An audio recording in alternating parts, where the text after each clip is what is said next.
Mark's Austin's got some 2002 opened up Musar. Oh shit! The 2002 half bottle of 2002 Musar Estate. It's smelling wonderful right now. So good.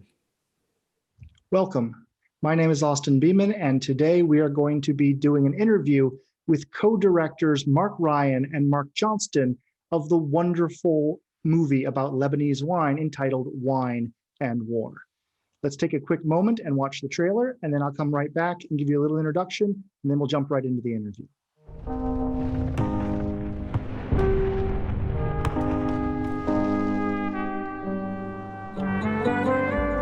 When humans first came out of Africa about 1 million years ago, the first place they would have seen the grape is Lebanon. We know that according to some mythology, according to some legends, that Bacchus was the god of wine. In order for something to be great, it had to have life in it. It didn't have to necessarily taste good or taste bad. It was beyond that. It was about, was this made with love? Was this made with life? Does it still contain life? Does it inspire you to life? There is no stronger wine than a wine made in a region where there is war. We live in a bad neighborhood. With Israel to the south, we've now got a war-torn Syria to our east, and even within our own society, there's a lot of conflict, there's a lot of tension, there's a lot of friction. You were very, very aware of the fact that you were entering not a current war zone, but one that could return to being a war zone at any moment. This wine is being made in a civil war. How does that work? I'd never tasted any wine like it before. It's so distinctive. And it was not Bordeaux, it was not Burgundy, it was not trying to be anything. When I look at a bottle of wine, it's just grape juice with alcohol. That is what it is. And it is everything surrounding the bottle of wine.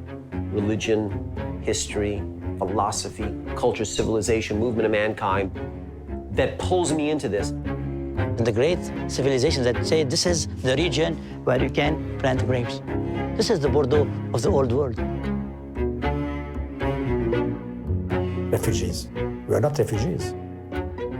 We're adventurers. We're not refugees. All of this was about this sense of livingness, as opposed to being shut down and checked out. When you come into the presence of somebody who has rejected that formula and said, you're not the sum of your obligations, you're the sum of your senses. You're the sum of your experiences, you're the sum of your feelings. You're the sum of your interactions with other people. Let me show you how. Through taste and through the art of the senses. And that, to me, is spiritual mastery. War or no war, I don't care. Because grape yeast does not care about war. Wine and War is one of the best documentaries that I have ever seen about the world of wine. If you love wine, if you love the country of Lebanon, or just want to learn more about some of the historic and important vineyards on this planet, I strongly recommend that you watch this movie, Wine and War. What you can tell from the trailer is that this is beautiful. It is absolutely majestically beautiful documentary, and the Mark Ryan and Mark Johnston, the two Marks, together, they were able to put together a really superb level of access to the important figures and to the important places of Lebanese wine. And that really shows when you watch the film. But also the human stories, the funny stories, the tragic stories, the just vibrancy of what life is like when you're making wine under such extreme circumstances. That is really in this documentary as well. And so I wanted to reach out to Mark Ryan and Mark Johnston, the co-directors of this film, and ask them some of the things involved in the production of this film. In a few moments, we're going to cut to my Zoom interview with them, but I want to say one thing first. I'm currently working for a company, Cutting Edge Selections, an importer and distributor in Ohio and Kentucky. We do represent Chateau Musar in those two states. However, this is not sponsored by Cutting Edge Selections, and they had no input on anything that is said. So I just needed to get that out of the way. that I do have a business relationship with Chateau Moussard and with Broadbent Selections that brings these wines in. However, that does not influence my opinion of this exceptional film, even though the film does have at its center Serge Hochar, one of the most important historic figures in the history of the global wine business. And I think as you listen to Mark and Mark tell their stories about the production and how everything came together, you'll see that Serge Hochar and the Chateau Moussard winery was important part at the beginning, and eventually it expanded outwards. So let's head over and I will bring up the interview with Mark Ryan and Mark Johnston about the wonderful documentary, Wine and War.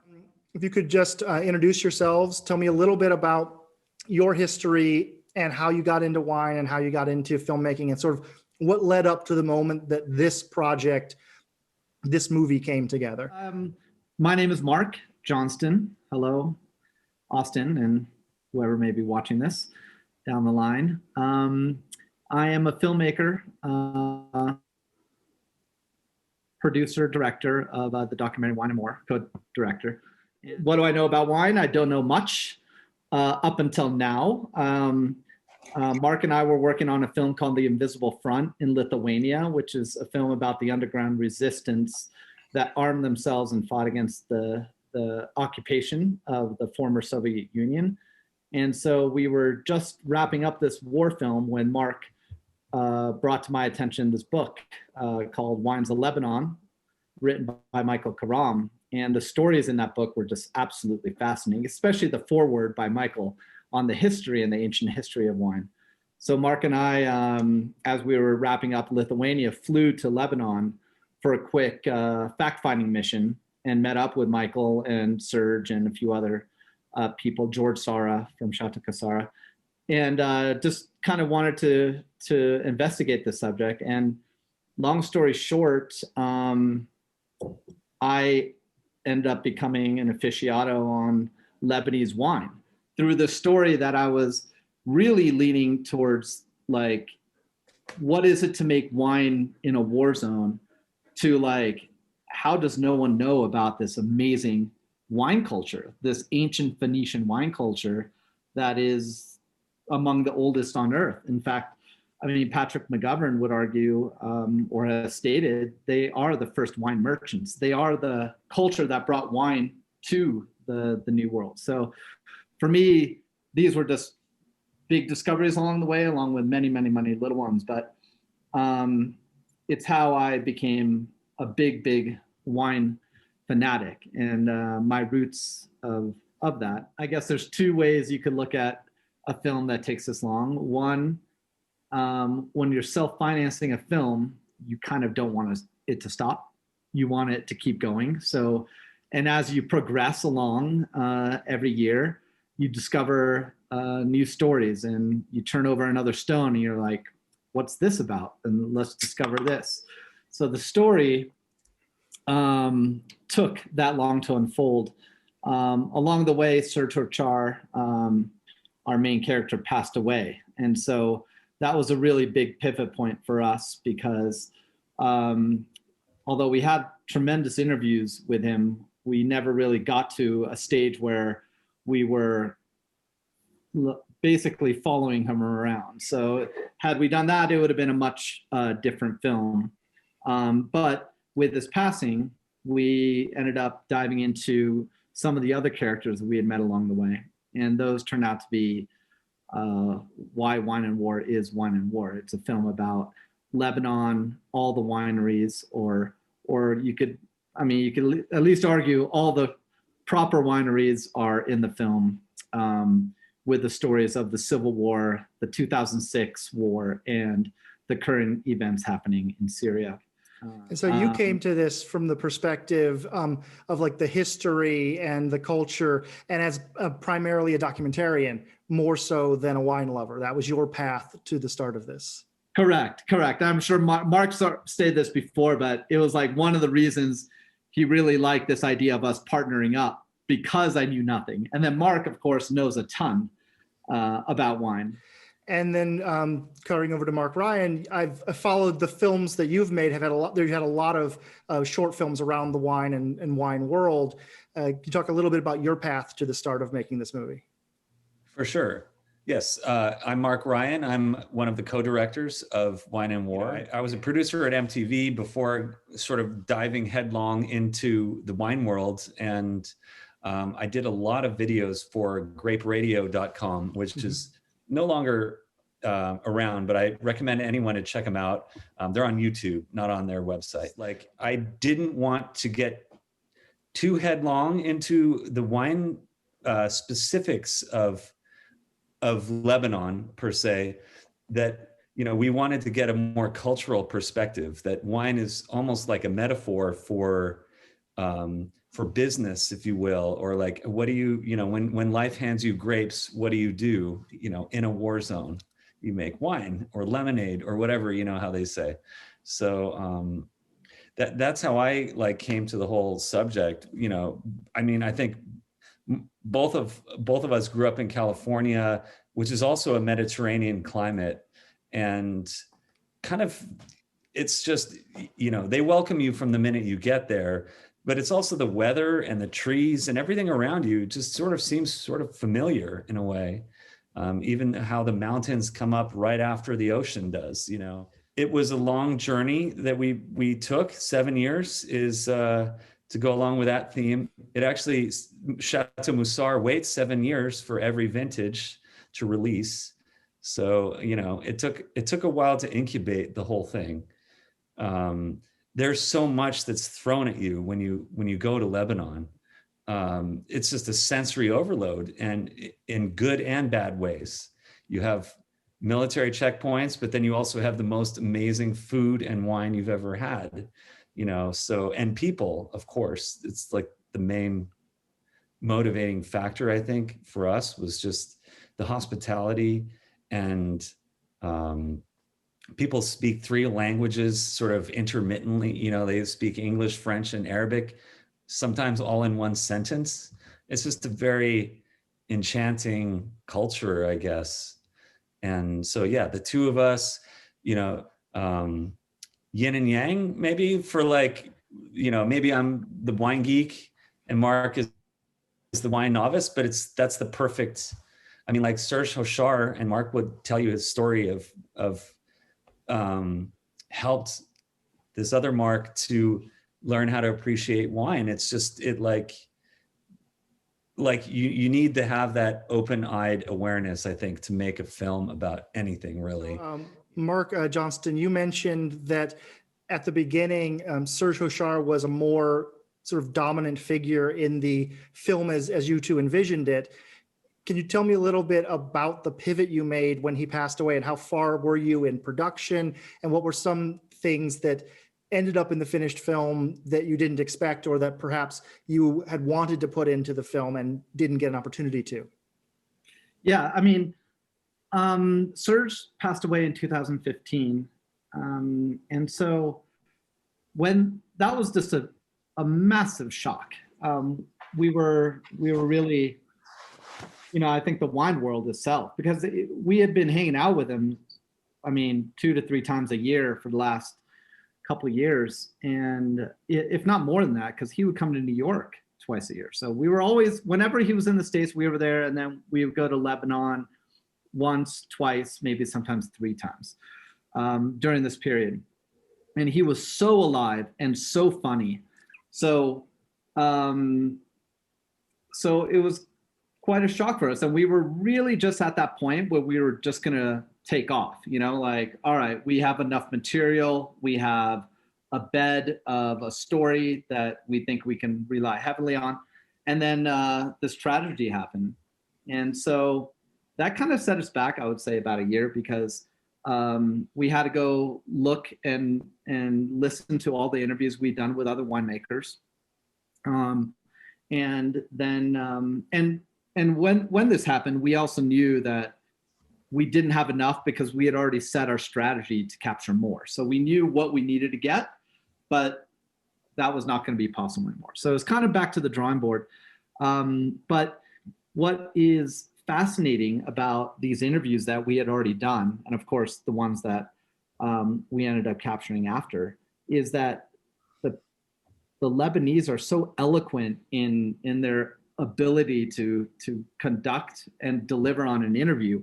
So the stories we were reviewing had such a similar vein where we're like, wait, they're all almost saying the same thing. So we actually can weave the story around Serge and make him a main character, but bring in some of these more important characters that Serge himself would talk about. So in the Civil War, you only had 5 wineries that were really active. So Serge and these wineries by default were always communicating with each other to find out, is that what's the latest on the checkpoints? You know, just how are the grapes going? You know, what truck drivers are you using to pick them up? So they would all use the same resources and help each other out. So we ended up going with Michel de Boustros from Chateau Cafreya, who we captured his interview immediately. He died not too soon after, sadly enough. But, well, sorry, he died before Serge, but I mean, they died in very close proximity. But what was really great about his interview is that he touched upon another story of the winemaker, Yves Morard, who you saw in the film, who's just a very wacky character. And this guy, the stories of this guy are legend in the Bekaa Valley, still to this day. Like, they talk about Yves Morard and how he would come over to other wineries and they would just drink and party. And there was even one story, now I digress a little bit, but this is a story that I wish would have made the film. We were interviewing the owner of Chateau Naked, who didn't make the film, sadly enough. But he was talking about this really funny story of Yves Morard. And they were sitting there hungover after a big day, drinking their coffee. And if you see the Naked winery, they have a house here, and then they have a huge front yard with vineyards. And then they're making wine. If you're looking at the vineyards to the left, and then all the way to the right and around the house are tons of other vineyards. But you had, at this point in time, militias just running through the vineyard and then just ran right in front of their breakfast while they were having coffee. And it's like almost out of a comedy movie, or like, what was the movie? Life is Beautiful or something. So like you have these military guy and the guy's running and one of his grenades drop. And then the whole like militias just dive for cover. And then you have Yves and the owner of Chateau Naked just sipping coffee, watching this event happen. And then the young kid gets up, dusts himself off, and grabs the grenade and like just runs off like with the other troops. But they're like, wow, you know, did that just happen? And so and this is just a common story of, I think what's interesting is the older chaps we interviewed who lived and dealt with the Civil War, which was, you know, a much longer war than 2006. It was, you know, 19 years basically, whereas 2006 was the summer of 2006. But the stories that they tell, they say it with a smile and laughter. Like it is, they made it through, and, you know, it was a really tough time, but I think the Lebanese have a way about always bringing out the positive. So you hear these stories and they're just incredible, but they're so interesting and digestible because they deliver it in a very positive way.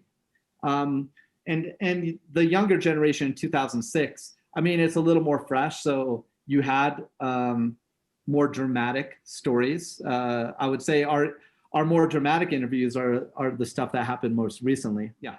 It really seems like that the story became, and that the finished movie is really the story of the place more than it is any one specific person or winery, although it's going to be weighted towards Moussard because of sort of the outsized importance of Moussard on the global stage.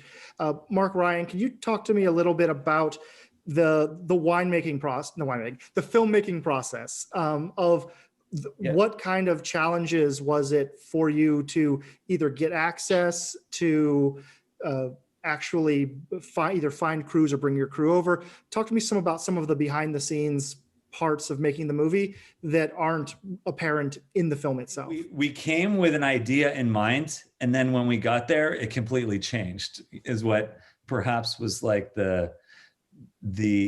or it changed because we were flexible to other ideas, you know? So it was like, like we were filming at Chateau Moussard, for example, and Fadia, the woman who runs the tasting room at Chateau Moussard, said, there's a Trappist monk like a mile up the hill who makes wine, and his vineyard is on the border of Syria in the north. And I'm like, what? We just changed the plans now. We got to go and talk to this monk. And obviously he had a big part in the movie, him and his, so that's kind of the way, like you go there with something in mind, a thesis statement, and then it gets rearranged and reworded, and you have to change plans, basically. That was the biggest. It was fascinating, but at the same time, if you're on a tight schedule, which we weren't, would have been a real headache, Yeah. About how much of each year were you there? How much time did you spend in those 7 years in country in Lebanon? Well, it depended, because Mark and I would sometimes visit together, or we would visit independently, so it just depends. Yeah. Yeah. I mean, I think what we realized by our quick trips were about 2 to 3 weeks every time we would go. Mm-hmm. And the crews there were awesome. So that was like an immediate goldmine. We were just like, wow, everything's at our disposal and it's a flat rate. You just negotiate. And the rates are, they're not cheap, but they're not, what we're used to in America. So, mm-hmm. They're kind of maybe in the middle, but the crews are better than what you have here. And because they're so multi-disciplined, an editor's a shooter, they're a fixer, they're a translator, they're whatever you need, because by necessity, they have to struggle so hard to just make it. So they speak 3 languages, they know the latest cameras, they know the oldest cameras, they know how to get there, they know how to rent a car. You name it, one Lebanese, you're covered. If you got 3, that's like a 10-man crew right there. So that was like immediate goldmine. But what we did realize is the bureaucracy of Lebanon is insane. So we would go there with ideas in mind. Good luck. Drone stuff, that never happened up until our very last. Well, Mark brought his own drone. You could tell some of his mishaps with that baby. I don't think it made it back. That was something that blew me away was the quality and the access of the drone footage, simply because I know a large number of people who are, say, influencers or travel content creators who travel with a drone and have had so many problems in so many countries. And I just wondered how easy or difficult getting those truly spectacular drone shots were. By far the hardest thing. Yeah, it's why. So in 2017, Mark and I basically moved there for 9 months. I think I stayed an extra month, but it was that was the moment so 2017, that summer is the moment the film went into high gear, and we knew we had really high quality material, because up until then, like you mentioned, we would go for these in and out trips. Mostly Mark and I are together, but sometimes myself, then Mark, and we would just gather material trying to build what the story was. But it was that decision in 2017 to go all in. We both quit our jobs. We'd saved up enough money, and we just went for it. And that's where you really realize, just so you understand, the drone shots in Baalbek required Christian to and ourselves first we had to go to the military police. Once the military police were okay, then we had to go to Hezbollah, and we had to go to the main Hezbollah, which we couldn't go. Our drone pilot, Christian, had to go. After Hezbollah, we had to go to the local municipality police and show them we had the military okay. And we were very specific. You can fly from 3 to 5 p.m. We knew we wanted to be kind of sunset, golden hour, which is why it looks so golden. It's like footage is great. Gorgeous. Yeah. And this is just the drone stuff. So then, we had to show that we had Hezbollah's permission at the same hour. And then we had all those stamps, and then we got their stamp. Then we had to go back to the, Antiquities? Yes, the National Antiquities, the head of the National Antiquities, who's a very foreboding, very big Lebanese guy. And I think part of the charm that got us through some of the stuff was Mark and I are from Southern California. So we drop a lot of, hey, dude, you know, so we go shoot there. You get very relaxed, very casual. And I just remember the guy laughing and smiling. And then, but, you know, we had our website and we had our backup, you know, which of course they did deep dives and researched. So we were legit, but I think they just liked our attitude. And so we got the access. The other one was the drone shot over that site excavation in Tel El Barak. And that has turned out to be on the cover of National Geographic as like the oldest wine press in the region, which is fantastic. And we stumbled upon that. I think Mark was doing some research, came up and found Helen Sauter at the University of American University of Beirut. And then, okay, so here's one other last quick funny story is like, so we're like, all right, so how are we going to get in contact with her? And then Tarek Soccer, we were working out of Chateau Moussar. They posted us up in actually Serge Hochar's office. They kept it exactly the same as Serge left it.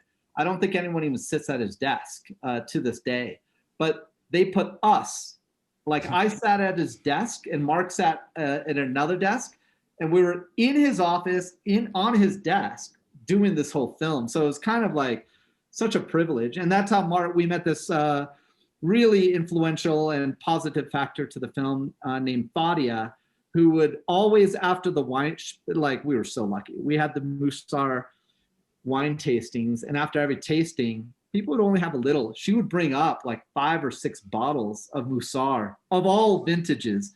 And this is daily. So we were just like, yeah, in Moussar heaven or whatever. Yeah. It was the coolest thing. So this falls right on to something I wanted to ask about. As you were making the movie and having all these time with such important figures and spending time at the winery, were there any specific bottles or moments around the wine, maybe with the cameras off, that you really connected with, that sort of, you say that one moment is worth everything that I did, that one wine, I'll always remember that experience. Mark, Ryan, you can start that. I think there were so many. I know I can think of at least. That's why I ask for one. Make it hard. One. Man. Well, I'll go for the not obvious one. Is that we had a wonderful time with at Chateau Barge. Well, it's Chateau Marcias, who is also they also own Chateau Bargelous, which is this winery in Syria. So the owners, the Sade Domaine de Bargelous. Domaine de Bargelous, yes. So the Sade brothers had just basically, they rolled out the red carpet for us. We interviewed them, and afterwards, you know, okay, the interview maybe took an hour or 2 hours or whatever, but then I don't know, we spent the entire afternoon under this tree in the middle of their vineyard, with waiters pouring us wine of different vintages from Bargelous and Marcias, and just like we just talked for hours. It was one of those quintessential hospitable moments, you know. I could give you 10 other stories, but I'll leave it at that. Yeah, I mean, mine is the obvious one. Mark and I had just arrived at the winery and set up camp, set up our office, what our office was going to be for nearly a year. And they were like, guys, we want to take you out for an early dinner. This is Ronald Hochar, Gaston, Tarek, Ralph Hochar, and I think that was it, us four. And then Mark and myself. And we went to this really, really nice restaurant in Juni. Juni is just maybe 10 minutes down from the hill where Chateau Moussard is, which is called Gazir. And it's like this beautiful, like all the homes look like castles, like mini little castles with this stone. And there's a couple churches up there. So we made this very windy, very steep way down to Juni, which is the beach. And it's this really beautiful cove just right down there. And we went to this restaurant and sat down, and Gaston brought out a bottle of 1984. Yep. Boom. And we were like, whoa, they're really rolling out the red carpet on this one. And then decanted it. And while it decanted, we had a couple other bottles that they ordered from the restaurant. They might, Gaston's kind of interesting. He's like, Serge Hochar would say, you will never chill my white chateau. Do not chill it. Otherwise I won't drink it. Gaston, chill it a little bit, it's okay to have it chilled just a bit. And then the 84, I think Serge would say 4 hours. Don't touch it, decant it, 4 hours, don't even think about it. Gaston let it go about an hour. But I think it's because they took all the 84s and poured them into new bottles and recorked everything. The bottom line is we had the 84 with this fantastic meal. And it was just such a privilege to be that small vintage with the entire family. And they decided that they would surprise us with that. So I think that was one of the greats. Sounds like a pretty wonderful experience. That was a huge honor. And I remember even at the end of it, like it was decanted and they wanted to like throw out a good portion of what, it was sediment and all that. And I don't know, I insisted, I don't care about the sediment. This is 1984. Like, this is the crux of our film, basically.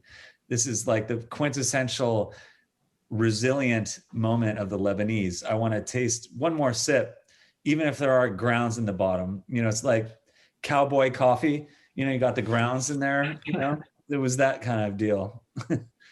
Yeah, I mean, that vintage was a metaphor, or is a metaphor for life and resilience. And if you give it basically is what the film's about. At one point we were toying with the idea of calling it like vintage 1984. I mean, way back in the day, but it's definitely, it sums up, like, I think what Elizabeth Gilbert says, and her message is like, you give and ultimately this is Serge's message, which is what Gilbert honed in on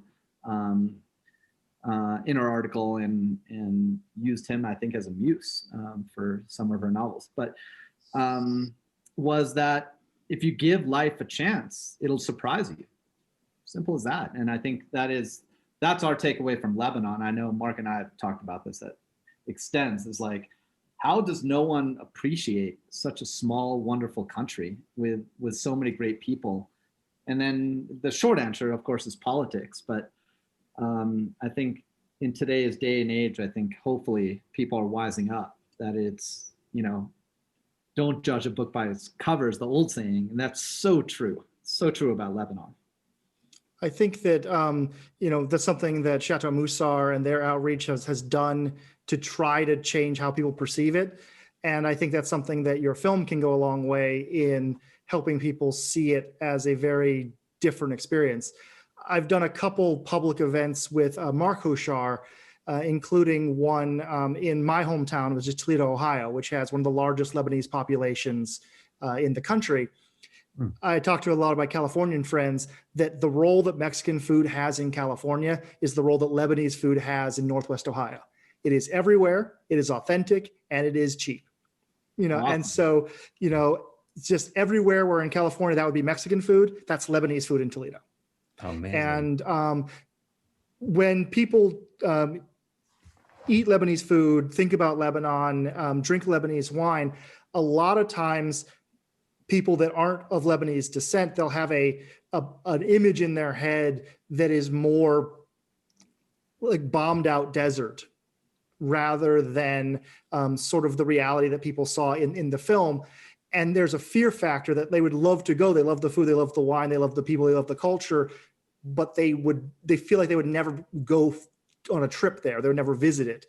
And so can you talk a little bit about kind of your first experience of going into Lebanon and some of maybe the baggage you had as an American going there for the first time, and how the people or the place or something helped change that for you, to change it toward the image of Lebanon that the film at the end of it is projecting and is actually showing people? I grew up in LA, and there are you don't want to go to certain parts of LA at certain times of night, just you don't want to go there. And Lebanon is the same way.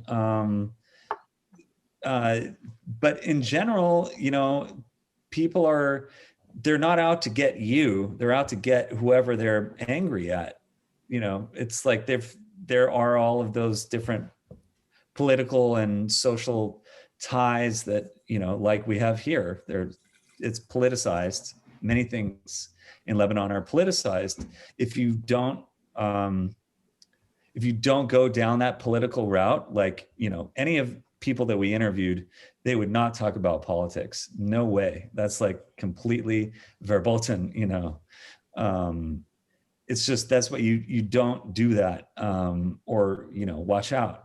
If you're, two blonde, blue-eyed guys from California, they're more like, what are you here for? I think, I could be wrong, but I think Mark would justify this, that I could almost guarantee that somebody in the Secret Service or whatever the equivalent, CIA equivalent in Lebanon, they probably looked into us for maybe 5 minutes and were like, these guys are harmless, but they're who they say they are. It's not all a CIA front. There's really going to be a movie. Yeah. So, but in general, I wasn't afraid. I don't know, like, yeah, there are bullet holes in the buildings of Beirut, still are. They haven't fixed them. It's the civil war is very present, even though it was 20 years ago. But, I don't know. What do you think, Mark? When you brought up the CIA thing, I totally forgot, like, there are two winemakers, George Sara, who he's pretty much our age. We became really good friends with him, actually. And then Sandro Sadi and Kareem Sadi, we became friends with them too. And it wasn't up until after we became friends that one night we were out for drinks. And I think George brought up the conversation, but he's like, guys, I just want to tell you, take no offense of this, but for 2 years, I thought you were spies. And I was convinced. You were spies.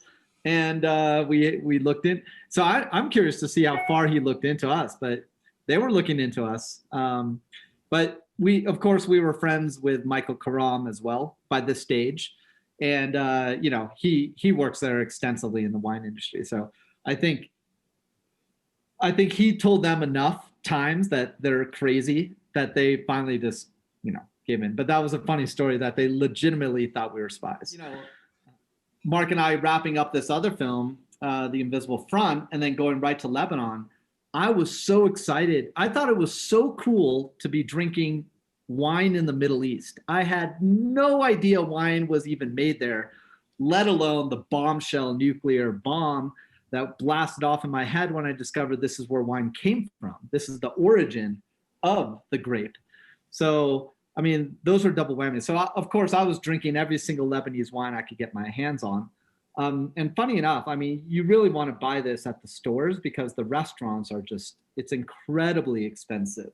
And this, of course, led to, you know, our naivety at the beginning to really kind of seeing at the end the corruption and kind of the society, how it's balanced. And it really is not equal. And to rise above, you really, it's not the winemakers that are like this, but it's the politicians and the politics. So this is why, to Mark's point, no one talks politics, because if you do, that means you're political. And if you're political, that means you're associated with what everyone knows is major corruption. So, but they deal with it every day, 7 times a day. There, I mean, what you name it, there's some sort of crisis management that's happening that was different from yesterday. So I think, yeah, the perception that you have is manufactured and it's not real. And I think that was like really our guiding mission statement from the get-go. But as we were there, we were just so, you know, we just knew we were so far from reality, you know. And I think maybe that's where the media wants us. Maybe that's where politics wants us, but it's not the case. And hopefully we make that case with the film. Yeah, just to follow up a little bit with that. I mean, that like Mark is saying, like tolerance is the thing, like, which, you know, in America, we know, like, we have a lot of different, we are, like Serge Hochar said, we are the first or the last melting pot is what he said, you know, but Lebanon is the first melting pot. You know, we could argue different histories, but overall, like, there are so many groups in Lebanon, and when they are coexisting, it is an amazing, you know, experience. When they're not, you have civil war, of course. But like, you know, a lot of vineyard owners, it's just land to them. So if you have grapes on there that are intentioned to make wine, well, you know, they don't see a religious conflict in that. You know, it's you know, they own the land and they have, you know, Bedouins who don't drink. Typically Bedouins are mostly Muslim, but not always. You know, that it's a coexistence. People that don't drink wine are picking grapes to make alcohol with, you know, and you know, somehow the whole thing works beautifully in that regard, you know. So and Zafar Shawi, the other guy, said, yeah, it works beautifully, and then it doesn't, you know. So it's like stages of life, you know. Absolutely. For the two of you and for the film, sort of what are the next steps for the movie? And then what are the next steps for the two of you creatively? Let me just answer the first question really quick, because as Mark was talking, I just got an email that we got into the Sonoma Film Festival. So, right. Boom. Congratulations. Sonoma, our first film festival, which is going to be awesome. So that's kind of big news that just came in. And wonderful. So that I think ultimately it'll end up, of course, on Amazon and iTunes and those streaming networks. That's like baseline. But what Mark and I really want to do is go for film festivals. I think a film like this, it's made for film festivals. You have wine and you have film and you have conversation. And so many films are about watch this, learn this, experience this, but we can really give more to the senses than just the brain and the eye. We can give sight or smell and taste, right? We can share the wine with the film. So that's what we really want to do in 2021. Is there anything that you specifically want to talk about today in this interview that you feel like I haven't asked? Is there something that you really want to make sure that people understand? Just Lebanon right now, talk about a country that's in the shitter. They have the pandemic that is rolling rampant in that super social culture. They have inflation that is on Venezuelan or very close to approaching Venezuela. I think it's, I don't know what, the last 700 to 1 or something crazy to the dollar.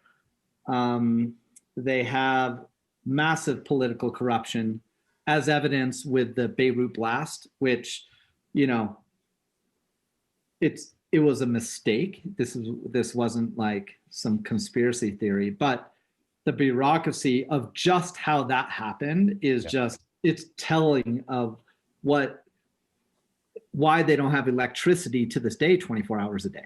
You know, it's like, so they've been dealing with that. So it's a triple whammy, and they're just like really they're a highly educated country that was on the rise and just like did a nosedive. And I think we had this little thing that was trending before, but it was like hashtag drink Lebanese, and just supporting the Lebanese culture. I mean, if there's a rosy tinted lens, is that the Lebanese for the first time are really being Lebanese because they can't afford to buy stuff outside Lebanon. So they're really looking in and discovering how much awesome potential that our wine industry has, which is exciting, because exports used to be like, I think something 90% was exported, and now, you know, even exports is it even worth the cost? So bottom line is supporting Lebanon right now is important. Yeah, I would agree. I would go along, you know, reiterate that is that, you know, Lebanese wines, I've actually never had a not great Lebanese wine. They're all really well made. They don't release anything that's not well made. So I would urge everyone to kind of try to find a Lebanese wine and taste it. Try some Lebanese wine. You know, it grows everywhere.